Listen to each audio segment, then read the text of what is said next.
Hello students, good morning. In my previous classes on the lesson administrative structures, I have taught you how the British administration in India hold its power within a span of 100 years. The British administrative policy in India was to earn profits from trade, to strengthen and maintain hold over India's territories. Students, हम लोगों ने पहले पढ़ा था कि administrative structures lesson में यानी प्रशासनिक ढांचे में कि किस प्रकार बहुत ही कम समय में 100 साल से भी कम समय के अंतर में अंग्रेजों ने भारत पर अपनी पकड़ मजबूत कर ली थी। ब्रिटिश कंपनी का मुख्य उद्देश्य था अपने व्यापार में वृद्धि करना और व्यापार से अधिक से अधिक लाभ कमाना और भारतीय क्षेत्रों पर अपनी पकड़ को मजबूत करना। धीरे धीरे कंपनी के पास, ईस्ट इंडिया कंपनी के पास धन कम होने लगा क्योंकि वह निरंतर युद्ध में लीन रही। इसके अलावा ईस्ट इंडिया कंपनी के कर्मचारी और अधिकारी भ्रष्ट थे। ये भी एक कारण था ईस्ट इंडिया कंपनी को नुकसान उठाने का।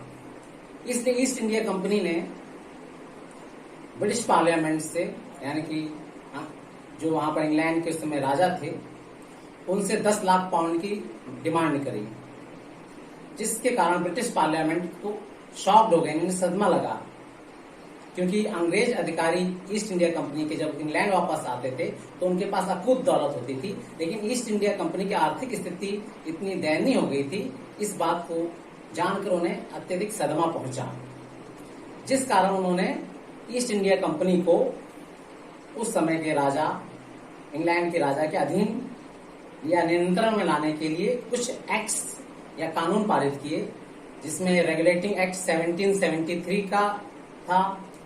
फिर जो है पिट्स इंडिया एक्ट 1784 में हुआ और इसके बाद चार्टर एक्ट्स आए। तो स्टूडेंट्स, आज हम लोग चार्टर एक्ट्स के बारे में पढ़ेंगे जो कि 1813 से स्टार्ट हुआ था। The English East India Company was given the right to trade with India by royal charter issued in 1600. It was renewed every 20 years. East India Company को भारत में व्यापार करने का अधिकार रॉयल या शाही चार्टर से 16वीं शताब्दी में मिला और हर 20 साल बाद ये चार्टर का नवीनीकरण किया जाता था।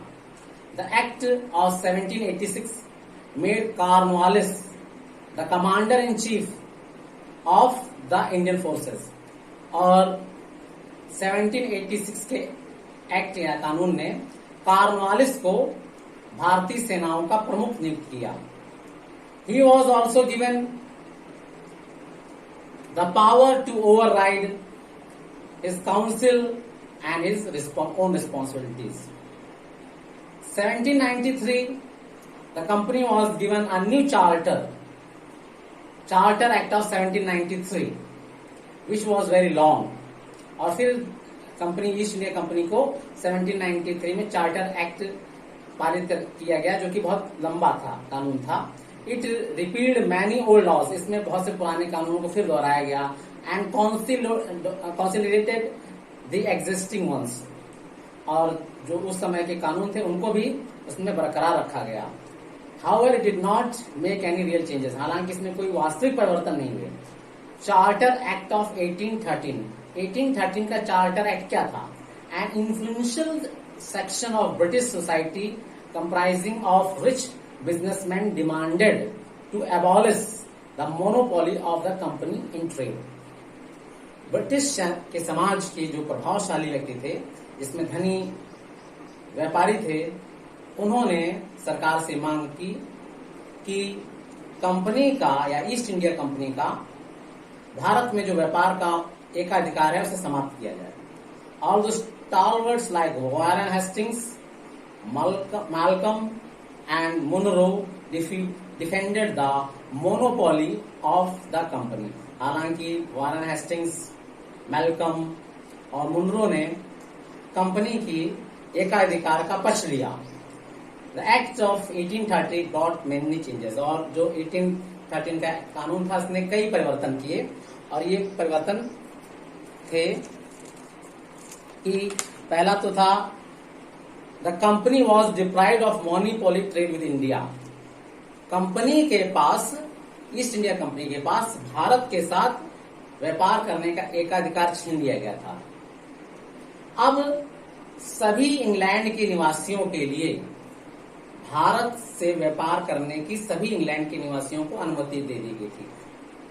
दूसरा इसमें कानून ये था, the company was required to keep commercial and territorial accounts separately. अब कंपनी को ये कहा गया कि वो अपने व्यापारिक और जो अपने सामरिक यानी जो क्षेत्रीय है, इन दोनों का लेखा जोखा अलग रखे.